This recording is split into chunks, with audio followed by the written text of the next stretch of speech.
শুভ সকাল বন্ধুরা, মিঠু সিম্পল লাইফস্টাইলের আমি মিঠু চলে এসেছি কিন্তু খুব সুন্দর একটা সকাল নিয়ে তোমাদের সামনে। আশা করছি তোমরা সবাই খুব খুব ভালো আছো, আমিও বেশ ভালোই আছি। আজ সারাদিন সংসারে কি কি কাজ করছি সবটাই কিন্তু তোমাদের সাথে শেয়ার করব, আর তোমরা আমার সাথেই থাকো আর দেখতে থাকো। আশা করি তোমাদের ভালোই লাগবে। আর যদি ভালো লাগে তাহলে কিন্তু তোমরা আমার চ্যানেলকে সাবস্ক্রাইব করো, লাইক করো আর কমেন্টস করে কিন্তু অবশ্যই জানিও কেমন হচ্ছে আমার ব্লগ। আমাদের মতন হাউস ওয়াইফরা কিন্তু সংসারে অনেক অনেক কাজ করে থাকে এবং অনেক দায়িত্ব নিয়ে থাকে। ওয়ার্কিং লেডিদের থেকেও কিন্তু বেশি আমরা দায়িত্ব নিতে পারি এবং অনেকটা বেশি কিন্তু আমরা কাজ করে থাকি, কারণ ঘর সংসার করা এত সহজ কাজ নয়। সংসারে প্রতিটা জিনিসকে যত্নে রাখা, তারপর খাওয়া দাওয়া, তারপর বাইরের কাজ সামলানো, প্রত্যেকটা জিনিস কিন্তু আমরা খুব যত্নের সাথে করি। তার জন্য কিন্তু আমাদের অনেক অনেক বেশি কিন্তু দায়িত্বশীল হতে হয়। আর এই দায়িত্ব আমি হাসি মুখে কিন্তু মেনে নিয়েছি। আমি কিন্তু খুব কষ্ট করে যে কাজগুলো করি তা কিন্তু একদমই নয়, মন থেকে এবং নিজের সংসার ভেবে যে আমাকে দায়িত্ব নিতেই হবে সেই ভেবেই কিন্তু আমি এই সমস্ত কাজগুলো করি এবং আমি করতে পারিও এই কাজগুলো। তবে মেয়ে যখন ছোট ছিল তখন কিন্তু আমি এই সমস্ত কাজ এতটা গুছিয়ে করতে পারতাম না, আর তখন আমার বয়সটাও অনেকটাই কম ছিল। তো কম বয়সে গুছিয়ে কাজ করার ক্ষমতা কিন্তু আমাদের মধ্যে অনেকেরই থাকে না। যাই হোক, সময়ের সঙ্গে সঙ্গে কিন্তু আমি সেগুলো শিখেছি। আর এখন আমাকে মেয়ের টিউশন স্কুলের জন্য কিন্তু বাইরে বেরোতে হয় না, আর একদমই বন্ধ হয়ে গেল বাইরে বেরোনোর, মানে স্কুল টিউশনের জন্য। মেয়ে তো এখানে থাকছে না, সুতরাং আমাকে আর মেয়ের জন্য কিন্তু এই সময়টা দিতেই হবে না। তো আমি কিন্তু এখন অনেকটা সময় পেয়ে যাচ্ছি হাতে, আর কিন্তু সারা দিন মন ভরে ঘর গোছানোর জন্য কিন্তু সময় আমি পেয়ে গেছি। ঘুম থেকে উঠে প্রথমে যদি ঘরগুলো এভাবে পরিষ্কার করে নিই না, রোজই অল্প বিস্তর, তাহলে কিন্তু দেখবে ডিপ ক্লিনের খুব একটা বেশি প্রয়োজন হয় না। তবে ওপর আর নিচ দুটো একসাথে করতে পারি না, এই নিচটা করি একদিন তো একদিন করি আমি ওপরটা, এইভাবে কিন্তু ঘুরিয়ে ফিরিয়ে আমি কাজগুলো করি। আর সব সময় চেষ্টা করি আমার হাউস হেল্পার আসার আগে এই কাজগুলো আমি করে ফেলতে, তাহলে ঘরটাকে ভালো করে ঝাড়ু দিয়ে আমি রেখে দিলে ও এসে কিন্তু খুব ভালোভাবে মুছে দিতে পারবে, নোংরাগুলো তাহলে আর ঘরে থাকবে না। দেখো, আমি কিন্তু খাটের একদম মানে বেডশিটটাকে চেঞ্জ করে দিলাম আজকে। বেশ কয়েকদিন হয়ে গেছিলো এই বেডশিটটা, তবে খুব যে মানে ঘন ঘন তুলি তা কিন্তু নয়। আমি বেডশিটগুলো একটু কিন্তু রয়ে সয়ে তুলি, না হলে কিন্তু যেহেতু কটন খুব তাড়াতাড়ি কিন্তু খারাপ হয়ে যায় বারবার কিন্তু ডিটারজেন্ট লাগলে। দেখো, ঝাড়ু দিয়ে নোংরা ফেলে দিয়ে কিন্তু আমি এই জায়গাটা সব সময় এক মগ জল দিয়ে দিই। ঘর পুরনো হোক, দেখতে বাজে হোক, কালার খারাপ হয়ে যাক, তবুও যদি দেখবে ধোয়া জিনিস বা পরিপাটি পরিষ্কার রাখো, তাহলে কিন্তু মন থেকে ভীষণ ভালো লাগে। এবার কিন্তু আমি এসেছি দেখো জামা কাপড় চেঞ্জ করে ঠাকুরের কাজ করতে, কারণ আমি কিন্তু প্রথমেই ঠাকুরের কাজটা সেরে ফেলি। এই কাজটা আমার কাছে অনেক বেশি কিন্তু গুরুত্বপূর্ণ কাজ, কারণ ভগবানকে সকাল সকাল যদি আমি একবার খাইয়ে দিতে পারি না, তাহলে কিন্তু আমার আর মন থেকে খুঁত হয় না।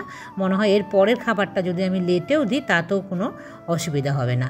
আর আমি কিন্তু ঠাকুরের বাসন নিয়ে একদম পেছনে চলে এসেছি। এই জায়গাটাতেই কিন্তু আমি ঠাকুরের বাসনগুলো মাজি। রেগুলার বেসিক ঠাকুরের বাসন খুব একটা কিন্তু থাকে না, দুই একটা থাকে, আর আমি খুবই হালকা পাতলা একদম সহজে পরিষ্কার হয়ে যায় সেই ধরনেরই কিন্তু বাসন আমি সবসময় ইউজ করি আমার রেগুলার পুজোর জন্য। না, যে নলটা দেখছো, এই নলটা না এর আগে কিন্তু লাগানো ছিল না, মানে অনেক আগে লাগানো ছিল। মিস্ত্রিরা কোনো কাজের জন্য ওটাকে ভেঙে ফেলেছিল, মানে ভেঙে গিয়েছিল কোনো কিছু একটা চাপে, তারপরে কিন্তু দীর্ঘদিন লাগায়নি। এই ঠাকুর যবে থেকে আমার নিচে এসছে তবে থেকেই কিন্তু আমি আবার এই কলটা লাগিয়েছি। এতে আমার ঠাকুরের বাসন ধুতে ভীষণই কিন্তু সুবিধে হয়। আর গাছে কিন্তু বেশ অনেকটাই ফুল ফুটেছে। আমি কিন্তু এইরকম একটা পলিথিনের মধ্যে সব সময় ফুল তুলে রেখে দিই, আর একটু জল ছিটিয়ে দিই, তাহলে অনেক বেলা অবধি পুজো দিলেও কিন্তু ভালো থাকে ফুলগুলো। এই দেখো, আমার গোপু সোনারা কিন্তু সব ঘুমোচ্ছে, আর আমি গোপু সোনাকে এই যে ঝুনঝুনি বাজিয়ে কিন্তু তুলছি। গোপু সোনা তো ঘুম কিছুতেই ভাঙতে চায় না, যতক্ষণ না ভাঙাবো। তবে আমি অবশ্য রোজই কিন্তু সকাল সকাল গোপু সোনাদেরকে তুলে দিই। এই দেখো, আমার গোপু সোনা পাশ বালিশ নিয়ে আরামে ঘুমোচ্ছে, কিন্তু আমি আগে পাশ বালিশ দুটো সরিয়ে দিচ্ছি। ঘুম ভাঙছে না বলে একটু ঝুনঝুনি বাজিয়ে দিলাম, আর তারপর দেখো আরেকটু আদর করে দিচ্ছি। গোপু, রাধা, মাধব সবাইকে কিন্তু আমি আদর করে দিচ্ছি। সবাইকে ঘুম থেকে তুলে আমি এখন কিন্তু বিছানাটা আগে পরিষ্কার করে দিচ্ছি। রেগুলার সংসারে যেরকম সমস্ত কাজ থাকে সেগুলো গুরুত্বপূর্ণ, তার চাইতেও কিন্তু আগে আমার বেশি গুরুত্বপূর্ণ কাজ হলো এই ভগবানদের পুজো দেওয়া। এবং এই পুজোটা কিন্তু আমি দৈনন্দিন মানে একদম নিষ্ঠার সাথে কিন্তু পুজো দিই। এই নয় যে গাফিলতি করে কোনো রকমের ছাড়া ভাড়া করে আমি পুজোটা দিই। আজকে কিন্তু স্নান করাইনি, গোলাপ জল দিয়ে কিন্তু আমি গা মুছিয়ে দিয়েছি সকালবেলা। আর সবাইকে একটুখানি সাজিয়ে গুছিয়ে কিন্তু আমি বসিয়ে দিচ্ছি সকালের ভোগ দেওয়ার জন্য।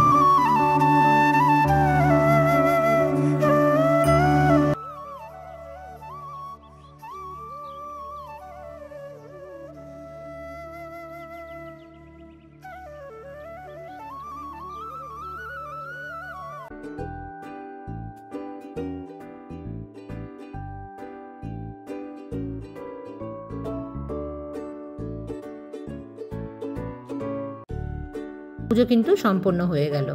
আর বন্ধুরা, আমি কিন্তু সকাল আর সন্ধেবেলা কিন্তু প্রত্যেক ঘরে, মানে নিচতলার প্রত্যেকটা ঘরে আমি ধূপ কিন্তু ঘুরিয়ে ঘুরিয়ে দেখাই। কারণ বলে যে সকাল সন্ধে যদি ধূপ বা ধুনো জ্বালাও তাহলে ঘরের মঙ্গল হয়।